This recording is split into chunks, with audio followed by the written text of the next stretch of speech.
You are listening to Quality Time, a podcast designed to support Nebraskan providers through their journey with Step Up to Quality.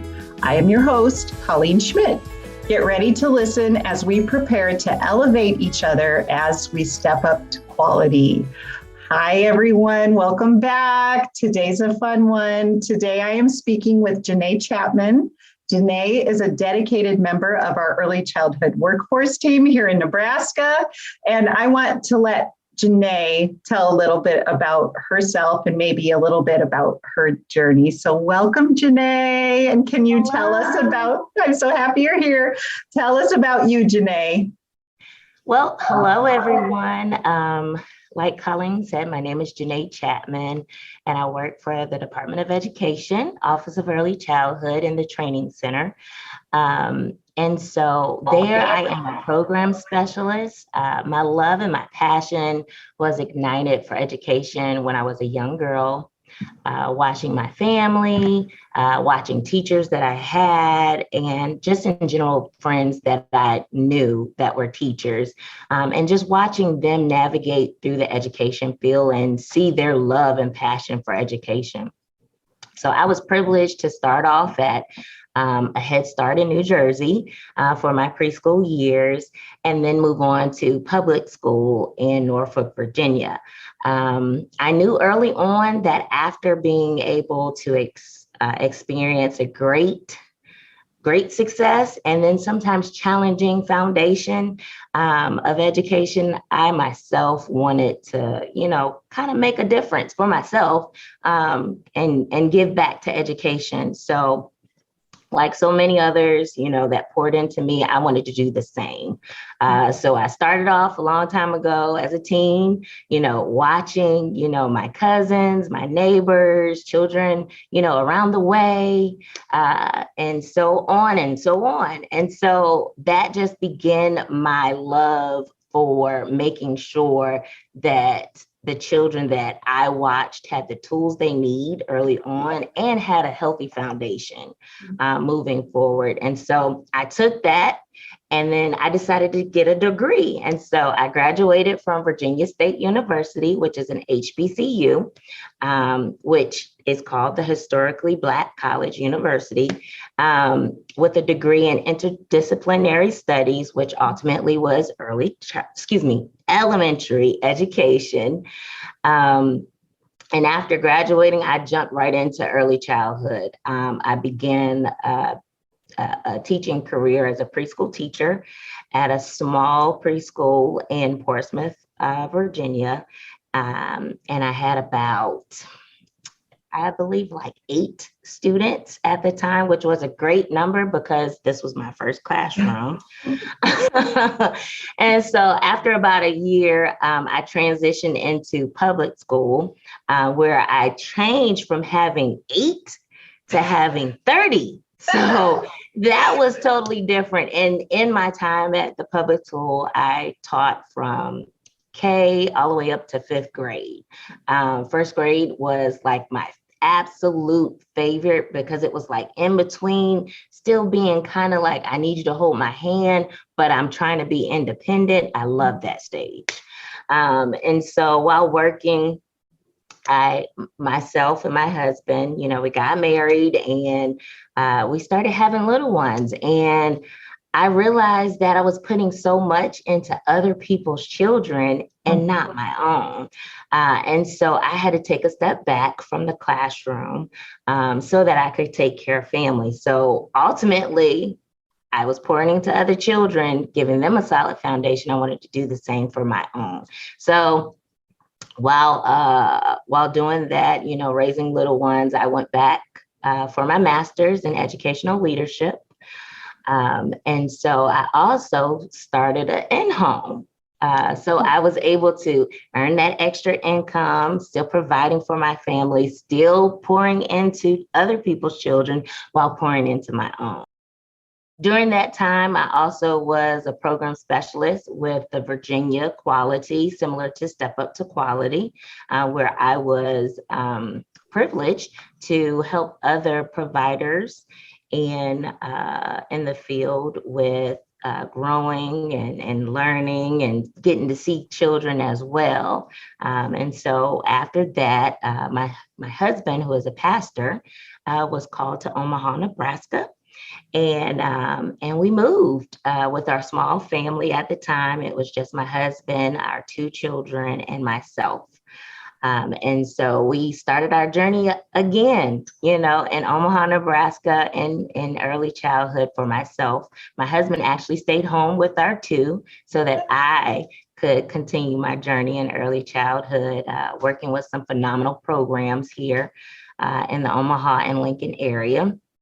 And then the last stop, I'm saying the last stop, was the Department of Education, Office of Early Childhood. And during that time, I had two more children. So now we have four. So I'm still pouring into children, but in a different way. Mm-hmm. Jené, this is my favorite part of the podcast because I did not know any of that about you. And I have been professionally working with you in a variety of ways for a few years now. And that is lovely. I did not know that you were at one time a home provider. I didn't know you taught in the elementary world. I didn't know you've worn all the hats. I love that hubby is so supportive. Yeah, and said, go keep continuing on with your journey. And that's what we're talking about today on this podcast is really the importance of continuing with learning. We're going to touch on professionalism. Jené is going to give a wealth of knowledge about CDA opportunities that we have here in Nebraska and what that looks like. But I'm so glad you had that intro because I didn't know first of all, I thought you had two babies. I didn't know you had four. Me too. You're a whole crew. A whole crew. It's a different kind of fun, isn't it? Uh-huh. Me too. I've got a whole crew too. And I love what you said about wanting to set that solid foundation for the children you were serving when you were in the classroom, and then realizing that you want to do that for your own sweet babies at home and continue to work with other children too. I think that a lot of our listeners can relate to exactly what you just said and that pull and desire to always be serving. And we want to make sure we're serving our families and selves too. Right. So I love that. Well, let's dive right in. So our podcast is really going to focus on professionalism first. Let's talk about that first. What is that? So why is it important to have professionalism in this field, Jené? You've been in the field for a while. You've worn many different hats. You've seen different avenues of how to serve, how to provide. I love that you mentioned with your work now for NDE, you're still serving kids just in a very different way. Absolutely. Everyone who works with Department of Ed, Step Up to Quality, that is still our solid why.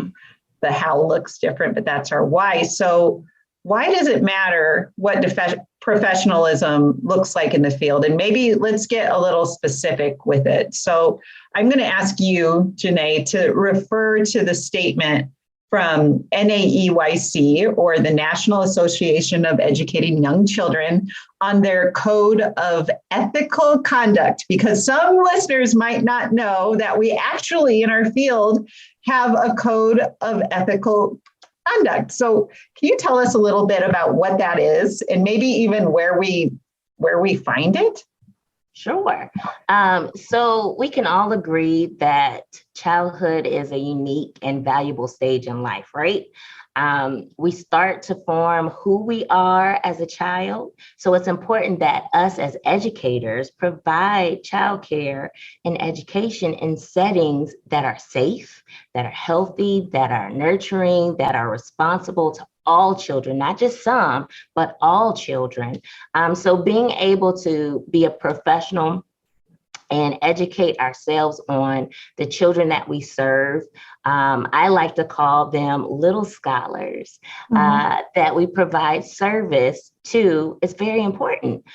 This document helps educators with navigating through the early childhood field.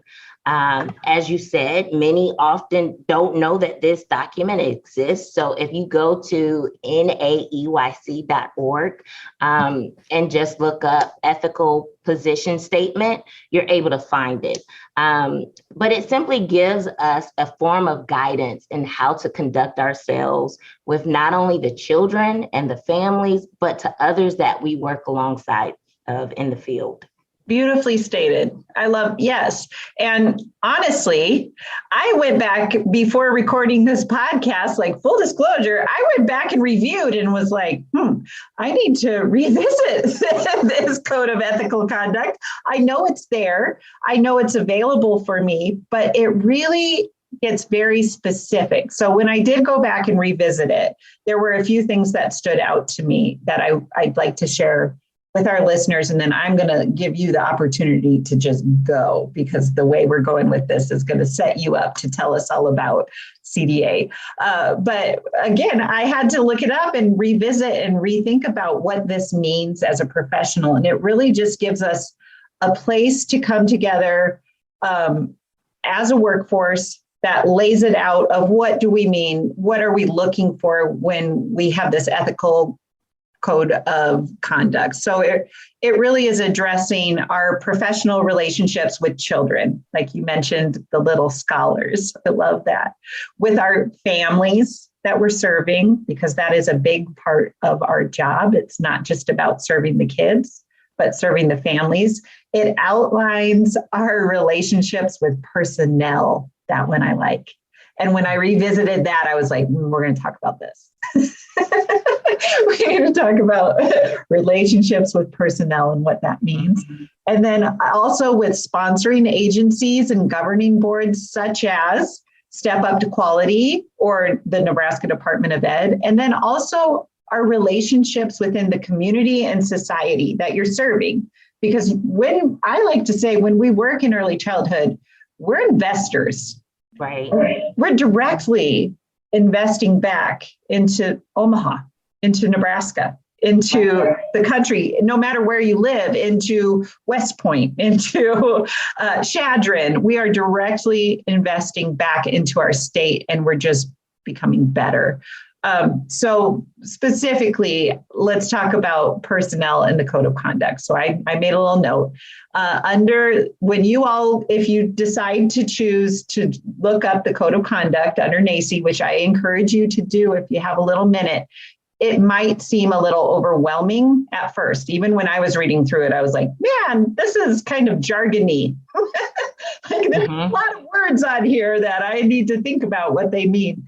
But something that really stood out to me was under personnel, and it said Principle 3.1 states the following: we shall provide staff members with safe and supportive working conditions that respect human dignity, honor confidences, and permit them to carry out their responsibilities through performance evaluation, written grievance procedures, constructive feedback, and opportunities for continuing professional development and advancement. So the first little part of that, and I'm going to throw you a little curveball, Jené. Let's see if I can answer it. I know you can handle it. So the first little part of that, where it talks about providing staff members with safe and supportive working conditions that respect human dignity.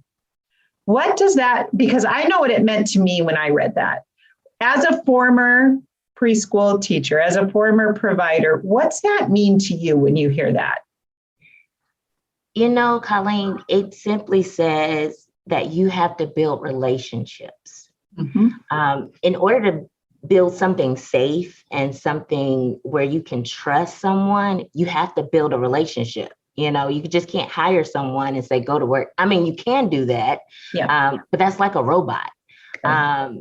But when you build intentional, and I say intentional for a reason, everything that we do should be intentional, but building intentional relationships help you to understand who you're working with.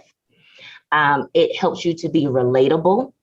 It helps you to have difficult conversations, like those performance evaluations. Yep. If something, were to occur, you're able to have those conversations because you've already established a relationship, a rapport with your staff, or your staff has established a rapport with you.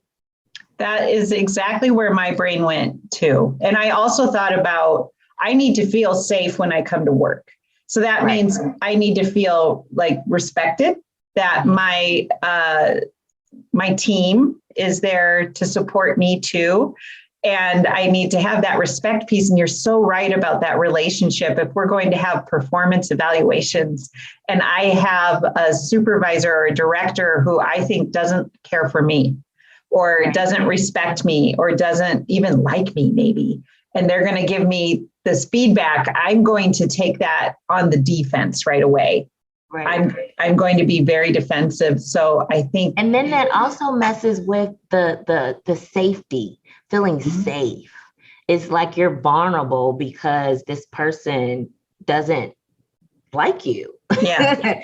And so you are not going into an environment where you like to be, which in turns not only affects you, but it affects our children, our little scholars. And so that's the one thing that we have to make sure doesn't happen. I love that. And you're so right about hitting the nail on the head with relationships and intentional, authentic and genuine relationships, not only with just the little scholars and the families, but with each other.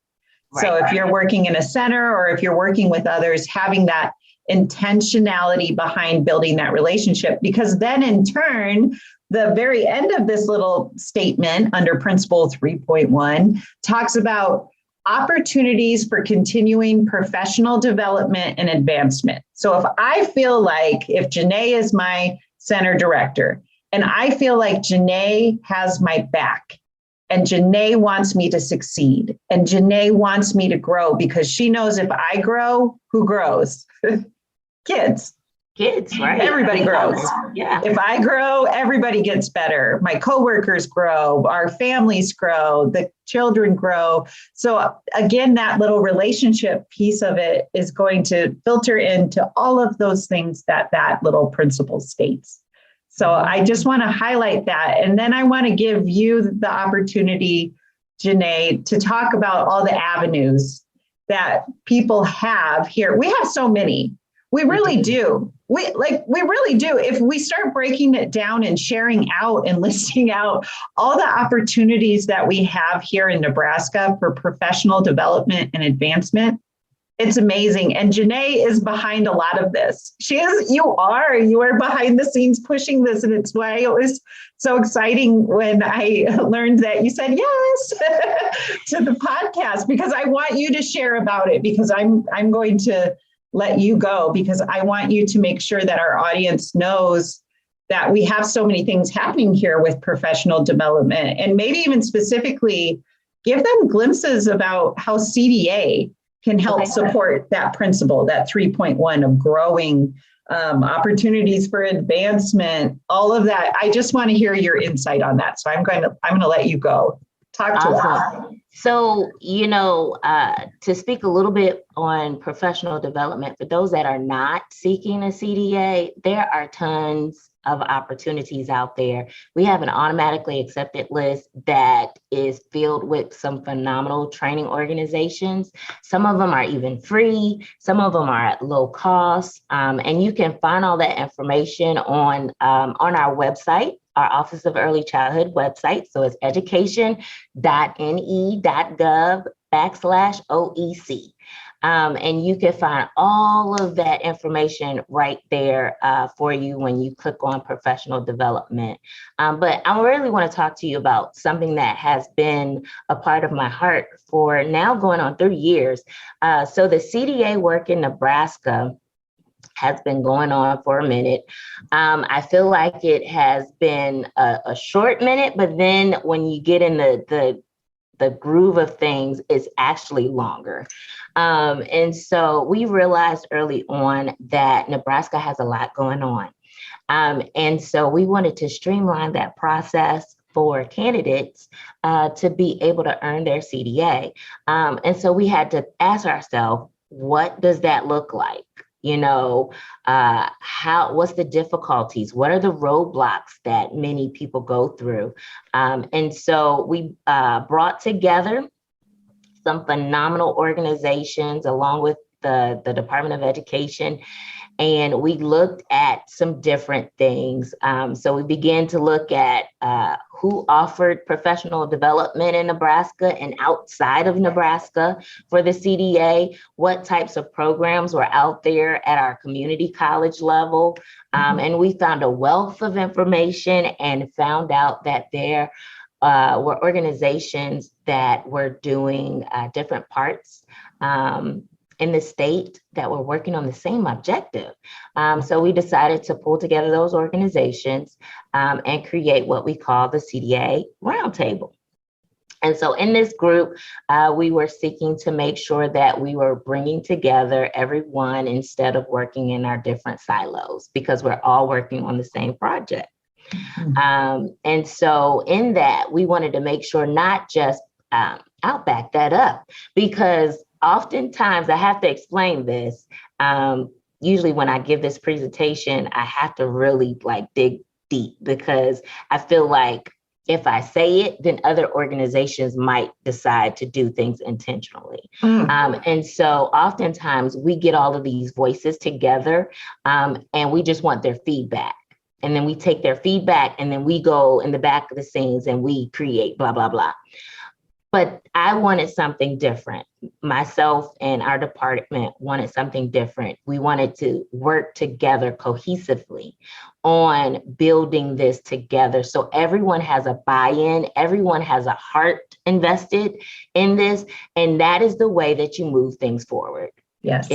Is you work together collaboratively. Don't just ask for the voices, but include the voices on those projects working together so they can see that they are leaders. So throughout this process, we have connections, and we partnered with our CDA Roundtable on a national level, the CDA Council for Professional Recognition, from our office, the Office of Early Childhood, Step Up to Quality, and then the Career Technical and Adult Education. Regionally, we've worked with our Early Learning Connection Coordinator representatives from the college area. We're working with Nebraska Extension. We have on the roundtable also Metro Community College, Central, Northeastern, and some other partners too as well.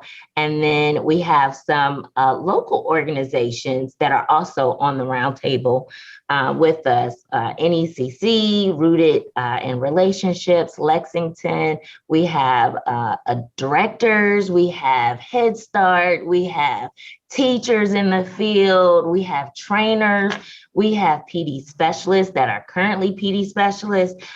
So this group, as you can see, they have a wealth of knowledge. Just one person can't do this streamline. So we're bringing everybody together. And through our work together, we've been able to complete phase one and of our project. So we've been able to build a skeleton structure for Nebraska CDA pathway. We've been able to work with Extension on making sure we have PD specialists across Nebraska and training for new and current PD specialists that are already Extension educators already. Working with the NDE's CTE team, which is the Career Technical Education team, on their standards. So being able to right off out of high school, earning your CDA, is your first best great start. And so being able to develop a tool that early childhood providers can use currently right now to obtain their CDA. So we developed a page on our OEC site. So earlier I told you that it was at the education.ne.gov/OEC. If you click on professional and then you click on education, you'll see where it says Nebraska CDA pathway. And on that particular website, it has all the organizations, all the colleges that offer CDA. It even tells you if they offer a coach, if they offer it in Spanish. It just gives you a wealth of knowledge right now. So we're still working on some things. We're getting ready to move on into phase 2. We just finished up getting a partnership with the Council for Professional Recognition, making sure that our colleges would be able to offer courses. So every college in Nebraska is able to offer these courses that meet the requirement minimum of 10 training hours in each 8 subject areas. I mean, it was amazing. We were so excited that we were able to do that in phase 1. That was the biggest thing.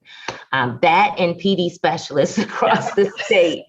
So we're excited about that. So we're moving right into phase 2 this year. And we're kind of really honing in on the roadblocks that teachers or that early childhood professionals have with getting their CDA. So what does that look like? Is it a language barrier? Is it filling out the application? Is it the assessment? Like, what are the barriers? How can we help as a state and as the different organizations come together to make sure that we help those providers do what they need to do? And so with that, we're also working with the career technical education team, continuing to revise those high school standards so that when they, graduate, they have their CDA. We're working on connecting CDA candidates with community organizations to help support them because, oftentimes we don't want to go the college route. Sometimes providers just feel like they want to go to an organization like a training and do it that way and versus doing the college route. But we feel as though if they get their CDA, that's one foot in the door to possibly moving on to getting their college degree. Yes. So anything we can help with and push it forward, that's what we're doing. And then the last thing for our phase 2 is like really working on the how-to guide. Oftentimes we give a lot of people a lot of information, but not really steps on how to go through the process. And so we have conversations on a daily basis of how to walk a person through, but we don't have a document. So that's what we're working on now. Our team meets quarterly throughout the year, and then the small committees meet, on a monthly basis just to make sure the projects are still going on and on. So we're excited about the CDA. Me too. And I love so much of what you just shared a lot with us. And a big takeaway for me from what you just shared is that there are so many do-gooders here working together, and you are behind the scenes streamlining that. And I just want to say a big thank you to you specifically, Jené. I know it's not just you, but you're driving this train. And I love what you mentioned about it's important to get everybody's voice, but then so oftentimes we just go and do the behind the scenes work. And that's not what you're doing. You're like, no. If we're going to promote growth and change here and really get this streamlined, we all have to do it together and collaborate. That's so amazing. That it gave me goosebumps when you said that. It really did. I just thought, gosh, this is why Nebraska is so great. This is why Jené is so cool, because she's really thinking outside of the box instead of she could just do this on her own and create something, but it wouldn't be as authentic and we'd almost be working against each other, not on purpose, but in a weird way. Like, let's just all come together and figure out what can we offer? How can we streamline it? I love what you said about how oftentimes this earning your CDA can almost be like a gateway step into continuing on.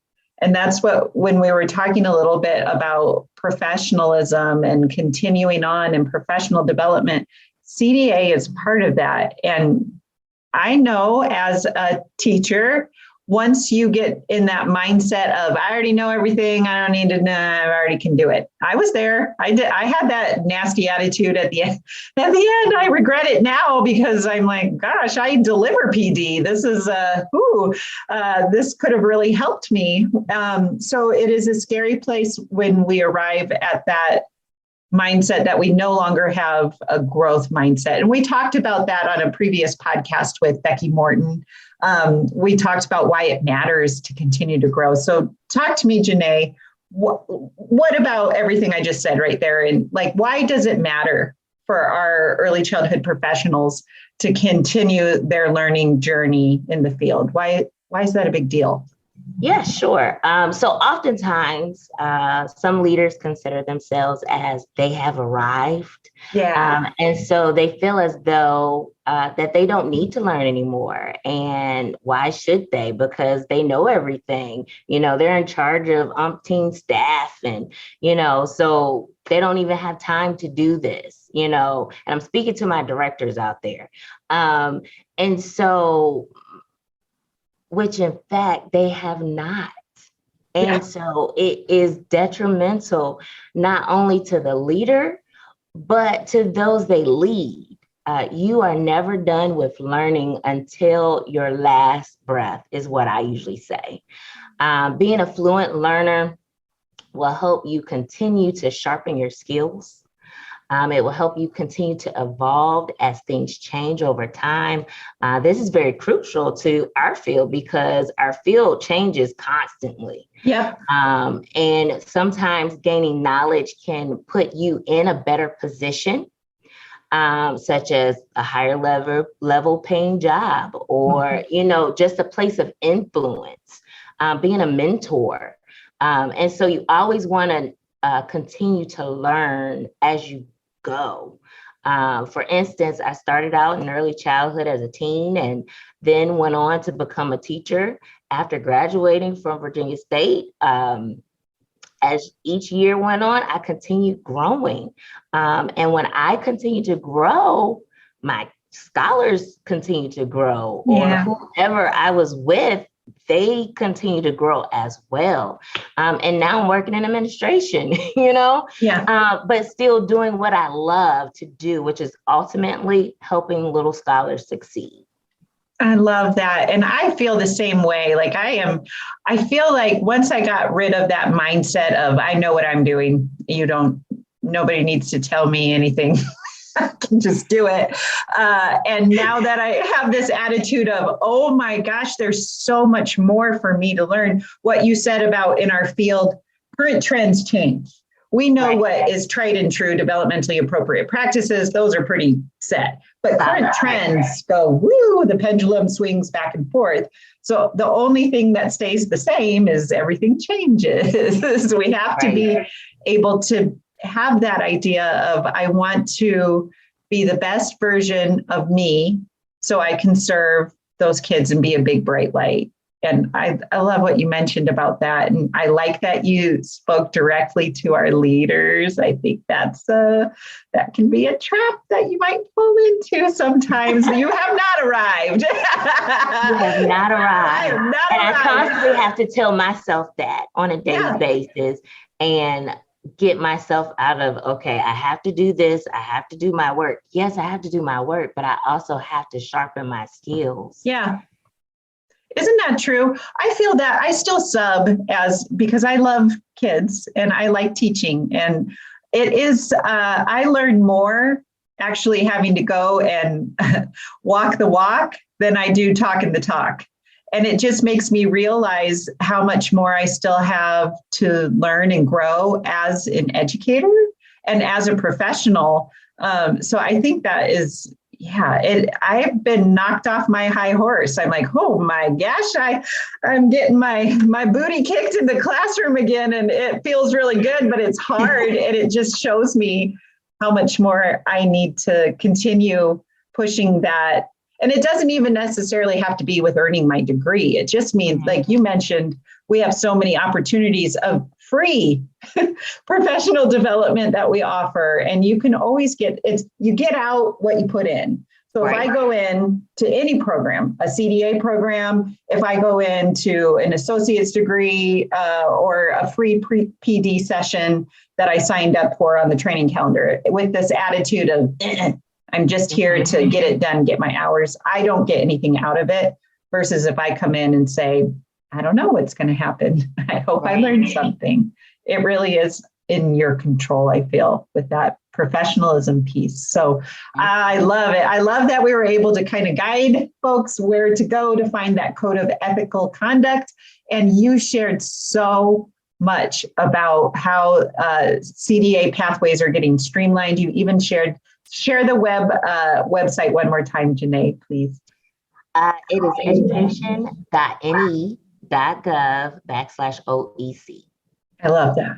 Okay. Well, we like to end the Stepping Up podcast the same way with every guest by asking them about their why. So I already have an idea of what you're going to say, but I want to hear you say it. So tell us, what's your why? Why do you love your job? Why do you keep showing up? So if you haven't guessed it already, the theme surrounding, this conversation already, it is helping build a solid foundation for little scholars to be successful wherever they are. So now that I do not work directly with the little ones, I impact those that do. Which is still very meaningful and powerful, which makes it easier to reach more scholars. At first, moving on into, the role that I was, granted, I did miss seeing the kids every day and doing our little thing, our songs and things like that. But I always knew a long time ago, in order to reach more, you have to go to who is reaching those. Yes. And so I keep showing up to work because I truly believe that my purpose in life is to help people find purpose and pursue it, help educators maneuver through sometimes some difficult paths, and help people realize that their first best step in the world is working with children, because those little scholars turn into adults who understand the meaning of quality education. And in return, you have people like me and many others who choose to be dedicated to our field that come back with individual experiences that they've had as, growing up as kids, because they had wonderful early childhood professionals that loved and nurtured them. And so I challenge any and every person that listens to this podcast, keep doing what you're doing. We know that it's hard. Trust me, I know that it's hard out there. I know that there are different pathways that you can go, but we want to say thank you for doing what you do each and every day, because you change a child every second in the amount of smiles that you give. So continue to smile, wipe away those tears, and know that it's going to be okay, and know that we are here to help and support you be the best you that you can be. Oh, I don't think we could have ended someone's why any better than that. That needs to be, I mean, maybe we just need to take this little recording and have Jené go across the stage.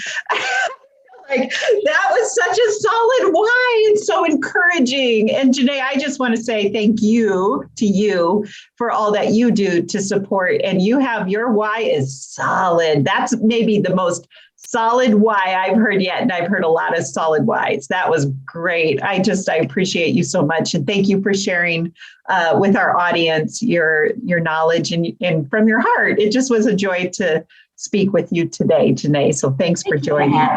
You're welcome. Let's do it again. That was fun.